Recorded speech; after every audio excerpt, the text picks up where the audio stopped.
पढ़ा था और हमने बहुत डिटेल से पढ़ा था। जो आपके कोई भी एग्जाम हो वहाँ से क्वेश्चन कंप्लीट हो सकते हैं। तो आज हम मोहम्मद गौरी के बारे में पढ़ेंगे और इसके डिटेल से क्वेश्चन करेंगे, जो भी क्वेश्चन बनते हैं अपने एग्जाम में एसएससी में। ठीक है, तो सबसे पहले अगर हम बात करें अपने एसएससी के, तो यहाँ से क्वेश्चन आपके मोहम्मद गौरी से पूछे जाते हैं। मोहम्मद गौरी, ठीक है, इससे क्वेश्चन जो आपके एसएससी में पूछे जाते हैं, एक क्वेश्चन तो एसएससी में हर बार पूछा जाता है। तो आपको यहाँ पे कंफ्यूज नहीं होना है, जो भी क्वेश्चन बनेगी नोट करते चलिए और वीडियो को शुरू लाइक सब्सक्राइब करना बिल्कुल ना भूलें शुरू करने से पहले। ठीक है, तो सबसे पहले देखो मोहम्मद गौरी के बारे में जाने। तो यहाँ से क्वेश्चन आता है कि ये जो मोहम्मद गौरी था, इसका पूरा नाम, इसका जो पूरा नाम पूछ देते हैं कभी, तो याद रखना शिहाबुद्दीन मोहम्मद गौरी। ठीक है, इसका जो पूरा नाम था शिहाबुद्दीन मोहम्मद गौरी। पूछे कि ये इसकी जो जाति, यहाँ से दो क्वेश्चन पूछे जाते हैं, एक तो जाति पूछी जाती है, ठीक है, एक इसका वंश पूछा जाता है। तो आपको दोनों पॉइंट याद रखना। जाति पूछे तो आपको याद रखना तुर्की जाति। कौन सी जाति? तुर्की जाति। वंश पूछे तो संसवानी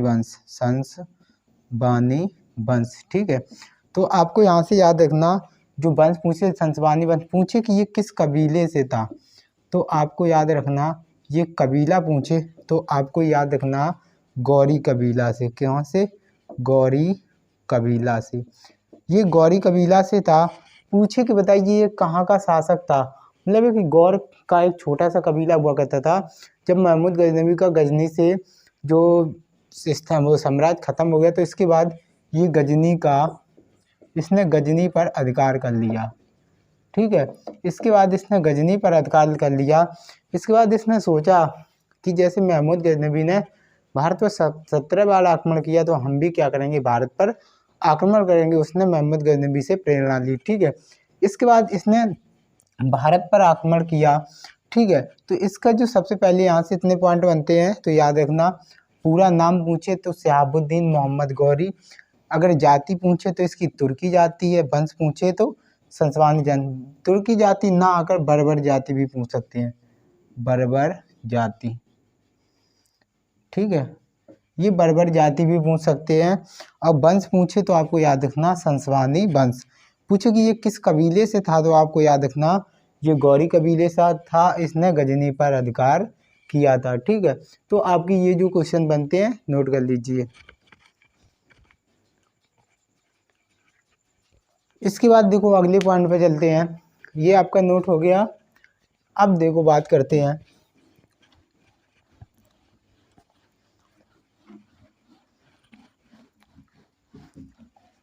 अब बात करें मोहम्मद गौरी के, मोहम्मद गौरी के बारे में। अगर पूछे कि जो मोहम्मद गौरी है, ठीक है, इसने जो भारत में आक्रमण किया, भारत पर आक्रमण के उद्देश्य क्या थे इसके? ठीक है, सबसे पहला क्वेश्चन यही आता है कि बताइए जो मोहम्मद गौरी हुआ करता था, इसके भारत पर आक्रमण का उद्देश्य क्या था? तो आपको याद रखना मुस्लिम साम्राज्य का विस्तार। ठीक है, इसका प्रमुख जो उद्देश्य था मुस्लिम साम्राज्य का विस्तार। इसी कारण इसे भारत में मुस्लिम साम्राज्य का वास्तविक संस्थापक माना जाता है। ठीक है, ये पॉइंट आता है कि इसी कारण इसे भारत में मुस्लिम साम्राज्य का वास्तविक संस्थापक माना जाता है। इसका जो भारत में प्रथम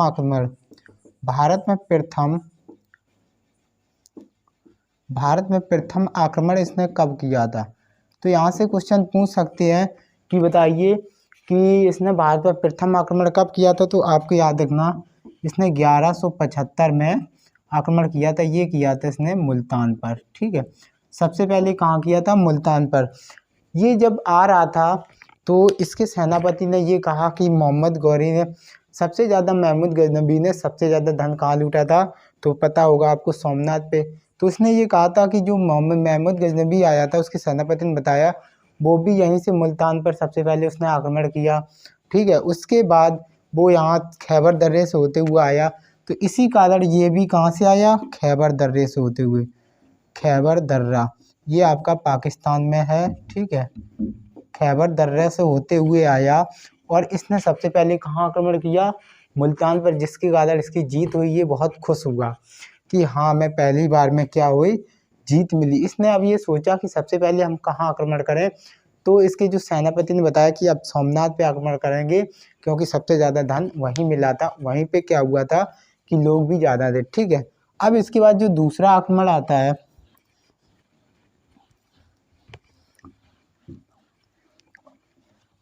अब इसने जो मोहम्मद गौरी ने दूसरा आक्रमण आपको पता होगा, इसने दूसरा आक्रमण 1178 ईस्वी में पाटन गुजरात, ठीक है, पाटन गुजरात पर आक्रमण किया। और यहाँ का जो राजा हुआ करता था, राजा था भीम सेकंड। ठीक है, यहाँ का राजा कौन हुआ करता, भीम सेकंड। और ये वंश पूछे जाए तो ये वंश पूछ दे तो याद रखना चालुक्य वंश। कौन से वंश था, चालुक्य वंश। पूछे इसकी उपाधि पूछ दे कभी तो याद रखना मूलराज द्वितीय। ठीक है, इसकी जो उपाधि कौन सी है, मूलराज द्वितीय। तो क्या हुआ कि इसके जो पहले पिताजी हुआ करते थे, जो भीम फर्स्ट हुआ करते, उन्हें मोहम्मद गजनबी ने वो सोमनाथ मंदिर पर आक्रमण में हराया था, महमूद गजनबी ने। जिसके कारण क्या हुआ कि अपनी तैयारी के साथ बैठे कि अब कोई आएगा तो हम पहले सबसे नंबर उसे निपटा देंगे। ठीक है, तो ये फंस गए आके, मोहम्मद गौरी फंस गए आकर। तो इन्होंने जब यहाँ पर आक्रमण किया तो यहाँ पर मोहम्मद गौरी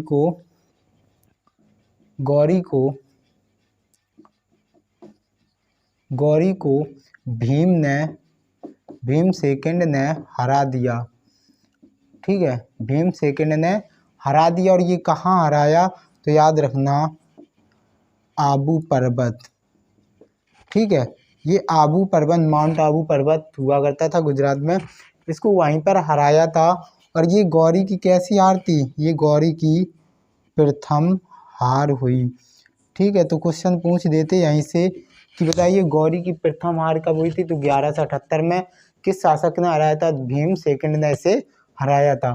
तो ये क्वेश्चन दूसरी आक्रमण की बात करें तो मोहम्मद गौरी का 1178 ईस्वी में था, पाटन गुजरात पर किया था। और यहाँ के जो राजा हुआ करते थे भीम सेकंड, और इनका जो वंश हुआ करता था चालुक्य वंश, और इनको उपाधि कौन सी मिली थी, मूलराज द्वितीय की। ठीक है, अब इसके बाद बात करें तो मोहम्मद गौरी को भीम सेकंड ने हरा दिया था। और ये कहाँ हराया था, माउंट आबू पर्वत पर हराया था। और ये गौरी की कैसी हार थी, ये गौरी की प्रथम हार थी। तो आपको यहाँ से क्वेश्चन याद रखना। ठीक है, अब इसके बाद क्या हुआ, गौरी बहुत तरह टूट गया, बहुत बुरी तरह टूटा।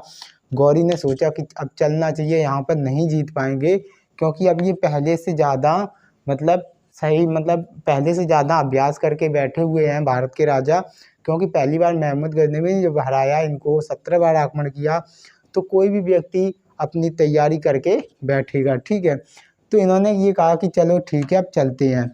इसके बाद इनका एक सेनापति हुआ करता था, आपने कभी नाम सुना होगा, जो सेनापति हुआ करता था, जो सेनापति इनका एक बख्तियार खिलजी हुआ करता था। तो आपको यहाँ से याद रखना, बड़ी अच्छी कहानी है, यहाँ से पूछा जाता है। जो मोहम्मद गौरी का एक सेनापति हुआ करता था, बख्तियार खिलजी। ठीक है, ये जो बख्तियार खिलजी था, ये इनका सेनापति हुआ करता था। तो इसने गौरी को एक बात सिखाई, गौरी को एक बात बताई, गौरी से एक बात कही कि आप सबसे पहले क्या करिए कि इसने एक बात, अच्छी बात कही है। अगर हम बात करें तो ये चाणक्य ने भी बात, इससे पहले अगर बात करें तो वो चाणक्य ने भी यही बात की थी कि जब चाणक्य एक गांव से होते हुए जा रहे थे, ठीक है, चाणक्य क्या हैं, चाणक्य एक गांव से होकर जा रहे थे और ये जो राजा किसे बनाना चाहते थे उस टाइम, चंद्रगुप्त मौर्य को, चंद्रगुप्त मौर्य को। तो ये प्लानिंग बना रहे थे कि चंद्रगुप्त मौर्य को कैसे राजा बनाया जाए। तो यहाँ से क्वेश्चन यही बनता कि इन्होंने एक प्लानिंग बनाई चंद्रगुप्त मौर्य को कैसे राजा बनाया जाए, कैसे जो घनानंद से इन्हें भिड़ा दिया जाए। पर यहाँ पर इनके पास इतनी सेना नहीं थी कि ये घनानंद से डायरेक्ट लड़ाई कर सकें। तो ये गांव से जा रहे थे, एक गांव में महिला रहती थी, उस महिला का जो बच्चा था एक, वो खीर खा रहा था। क्या खा रहा था? खीर। जब वो खीर खा रहा था तो क्या हुआ कि वो गरम खीर थी, उसने खाया, उसका मुँह जल गया। तो उसने एक बात कही कि बेटा अगर खीर खानी है तो उसके आसपास के पहले खाओ, तो आप बीच में खा पाओगे, अन्यथा बीच में खाओगे तो मुँह जल जाएगा। उसने सबसे पहले कहा कि जो आपकी कटोरी है इसके आसपास की खीर पहले खाओ, फिर उसके बाद उसके आसपास की खीर खाओ, फिर उसके आसपास, आपके ऐसे पूरी खीर खा लोगे। तो ये बात चाणक्य सुन रहे थे, तो उन्हें ये इस बात को सुनकर बड़ा अच्छा लगा और उन्होंने यही प्लानिंग की। तो उन्होंने भारत में सबसे पहले उन क्षेत्रों को जीता जो छोटे छोटे टुकड़ियाँ हुआ करती थी, ठीक है। और उन क्षेत्रों को जीतने के बाद तो जब वो चंद्रगुप्त मौर्य था तो भारत का शासक भी बना, ठीक है, भारत का महान शासक बना। इसी बात को जो मोहम्मद गौरी को यही सीख उसने दी थी बख्तियार खिलजी ने कि सबसे पहले आप क्या करिए, उन क्षेत्रों को जीतिए जहाँ पे आप उन्हें जीत सकते हो, जहाँ पर आप उन्हें जीत सकते हो तो उन क्षेत्रों को सबसे पहले जीतिए, तभी अपनी जीत निश्चित होगी। तो इसने यही बात की और गौरी ने सबसे पहले क्या किया, गौरी ने बख्तियार खिलजी की बात मान ली और इसने 1179 से लेकर 1186 तक पंजाब के छोटे क्षेत्रों पर आक्रमण किया और उन्हें जीत लिया, ठीक है। तो यहाँ से क्वेश्चन आता है ना, 1179 से लेकर 1186 तक पंजाब के छोटे छोटे क्षेत्रों पर आक्रमण किया और उन्हें जीत लिया। सबसे पहले इसने 1179 में सियालकोट पर आक्रमण किया, ठीक है। इसके बाद 1185 में, यहाँ पे आप याद रखना, पेशावर पर आक्रमण किया, ठीक है। इसके बाद इसने सियालकोट पर 1155 सियालकोट, ठीक है। इसके बाद इसने 1186 में लाहौर पर कब्जा किया। लाहौर का जो शासक हुआ था, जो खुसरो खान, वो, ये आपको याद रखना, शासक नहीं पूछते तो आपको याद रखना, 1179 से 1185 86 तक इसने आक्रमण किया। 1179 में इसने पेशावर को जीता, 85 में सियालकोट को, 86 में इसने लाहौर को जीता। इसके बाद ये छोटे छोटे क्षेत्रों को जीतता गया। इसने फिर एक भटिंडा पर कब्जा कर लिया। कहाँ पर? भटिंडा। इसने जब भटिंडा पर कब्जा किया तो यहाँ की भटिंडा पर कब्जा किया तो यहाँ पे एक शासक हुआ करते थे दिल्ली के। ये भटिंडा दिल्ली और हरियाणा के बीच का क्षेत्र पड़ता है। तो यहाँ पे क्या, ये हरियाणा में वैसे पड़ता है।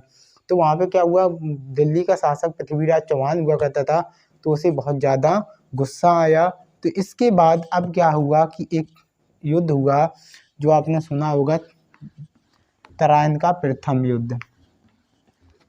अब बात करते हैं तराइन का प्रथम युद्ध। तराइन का प्रथम युद्ध ये कब हुआ था? तो आपको याद रखना 1191 में। तराइन का प्रथम युद्ध 1191 हुआ कि जब इसने भटिंडा पर आक्रमण किया, वहाँ के क्षेत्रों को जीत लिया। तो मोहम्मद, जो पृथ्वीराज चौहान हुआ करते थे, दिल्ली के शासक थे। तो पृथ्वीराज जो चौहान थे दिल्ली के शासक थे। तो दिल्ली के जो शासक पृथ्वीराज चौहान तृतीय थे, ठीक है। तो दिल्ली के शासक कौन हुआ करते थे? पृथ्वीराज चौहान तृतीय। इस वजह से क्या हुआ कि इन्हें गुस्सा आया। तो इन्होंने क्या किया, गौरी को हराने के लिए प्लानिंग बनाई। तो इन्होंने क्या किया, ये दिल्ली के क्षेत्र से दूर ले जाकर इन्हें कहाँ ले गए, तराइन के क्षेत्र में। गौरी को कहाँ ले गए, तराइन के क्षेत्र में। और तराइन के क्षेत्र में वन पाए जाते थे। क्या पाए जाते थे, वन। तो इस वजह से मोहम्मद गौरी क्या है, वहाँ पे अनजान था वन में। तो जो पृथ्वीराज चौहान हुआ करते थे, उन्होंने जगह जगह वन में गड्ढे खुदा दिए थे। जब गौरी की सेना जब वन में घुसी तो जंगल में, तो वहाँ पे क्या हुआ, गड्ढों में सेना गिर गई। और पृथ्वीराज चौहान ने अपनी सेना को पेड़ों पर चढ़ा दिया। तो वहीं से वो क्या चलाते, तीर चलाते गड्ढों में, जिससे सेना मारी गई। इस वजह से क्या हुआ, जो पृथ्वीराज चौहान थे, पृथ्वीराज चौहान ये युद्ध जीत गए, ये युद्ध जीत गए।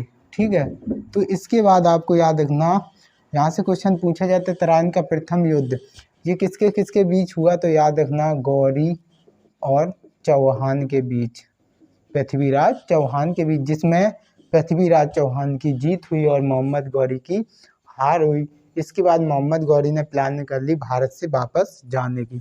ठीक है, इसके बाद क्या हुआ कि यहाँ से एक कहानी बनती है कि जो पृथ्वीराज चौहान जब जीत गए तो उन्होंने शाम को पार्टी रखी। इनके जो एक मित्र हुआ करते थे जयचंद, जो कि इनके कन्नौज के शासक हुआ करते, इनके मित्र अच्छे हुआ करते जो इनके साथ में थे। इसके बाद क्या, इन्होंने शाम को पार्टी, तो जो जयचंद हुआ करते थे वो अपने साथ अपनी एक बेटी को लेकर आए थे, संयुक्ता। ठीक है, जिसने क्या किया, बड़ा विवाद छिड़वा दिया। तो आपको यहाँ से याद रखना, जो पृथ्वीराज वो जयचंद था, इसकी एक बेटी हुआ करती थी सहयोगिता। ठीक है, ये बेटी हुआ करती थी सहयोगिता। इसने क्या किया, ये इसके साथ ले आया और सहयोगिता को पृथ्वीराज चौहान ने पसंद कर लिया।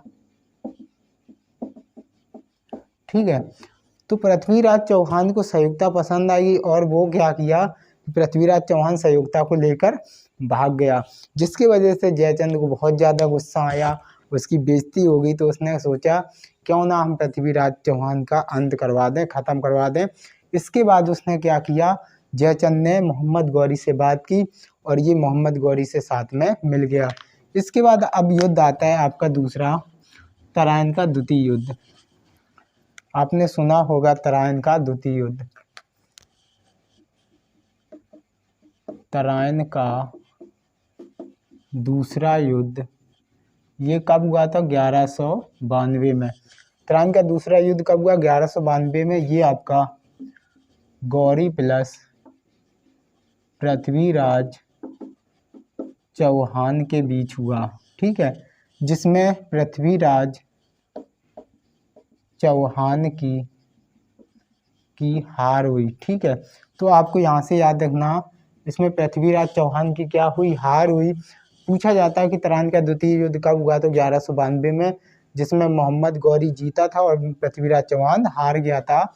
और इसके बाद एक आपका युद्ध हुआ, जो चंदावर का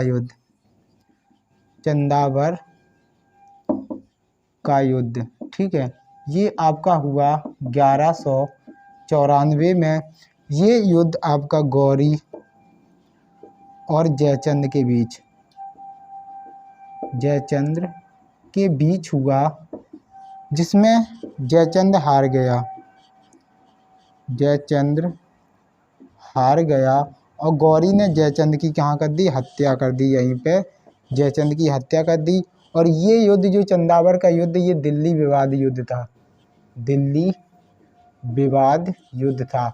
तो क्वेश्चन पूछा जाता है कि बताइए दिल्ली विवाद युद्ध किन दो राजाओं के बीच हुआ, तो याद रखना मोहम्मद गौरी और आपके ये जयचंद के बीच हुआ था। और जो तराइन का दूसरा युद्ध पृथ्वीराज चौहान और गौरी के बीच हुआ, जिसमें पृथ्वीराज चौहान हार गया था। इसमें चंदावर के युद्ध में मोहम्मद गौरी जीता और इसने क्या किया, जयचंद की हत्या कर दी।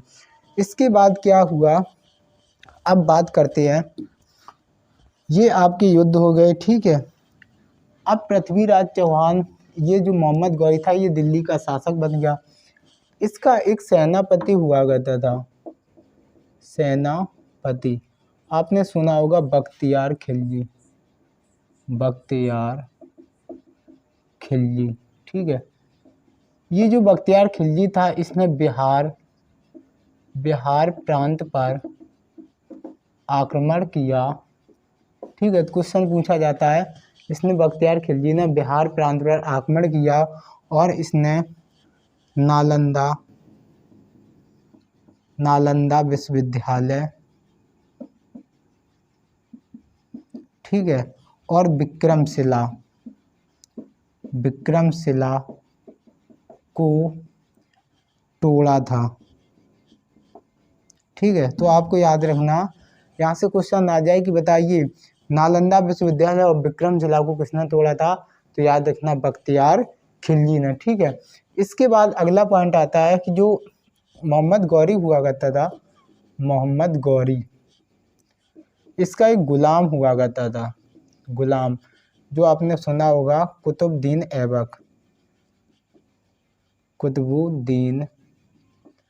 ऐबक, ठीक है। ये जो कुतुबुद्दीन ऐबक था ये इसका गुलाम हुआ और जो 1206 में आपका ये शासक बनेगा दिल्ली का, जो गुलाम वंश की स्थापना करेगा। इसने क्या किया था, इसने अजमेर में उसने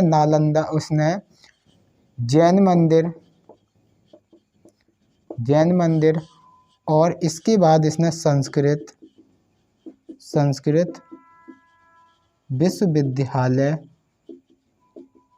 को तोड़कर, जैन मंदिर को तोड़कर इसने 2.5 दिन का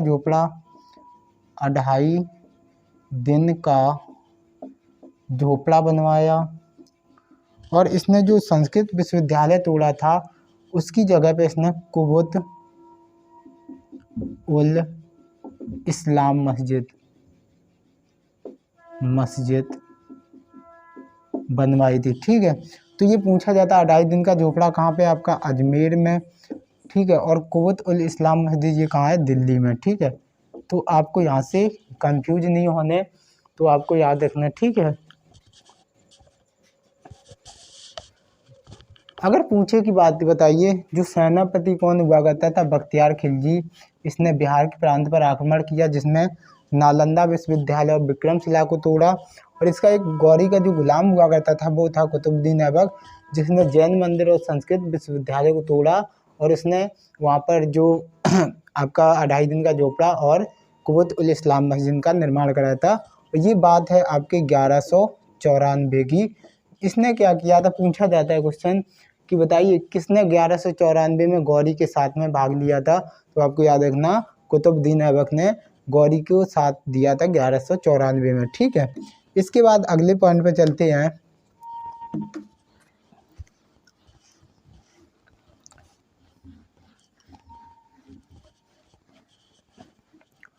अगले पॉइंट की बात करें तो जो गौरी हुआ करता था, गौरी का जो अंतिम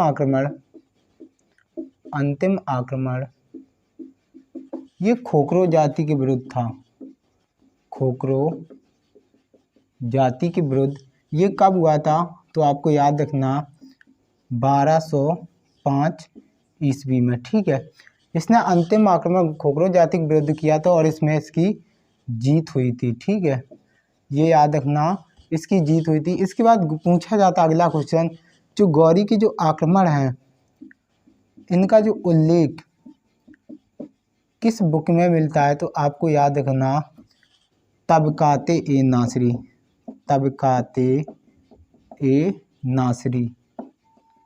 ठीक है, तबकात-ए-नासिरी। तो यहाँ से क्वेश्चन पूछे कि बताइए कुतुबुद्दीन ऐबक के जो भी मतलब उसके गौरी के जो आक्रमण हुए वो किस बुक में दिए गए, तो तबकात-ए-नासिरी। इसके जो इतिहासकार थे आपको याद रखना मिनहाज-उस-सिराज, ठीक है, आपको याद रखना मिनहाज-उस-सिराज इसके इतिहासकार। पूछे कि जो गौरी के साथ एक संत आए थे, तो याद रखना संत कौन से आए थे,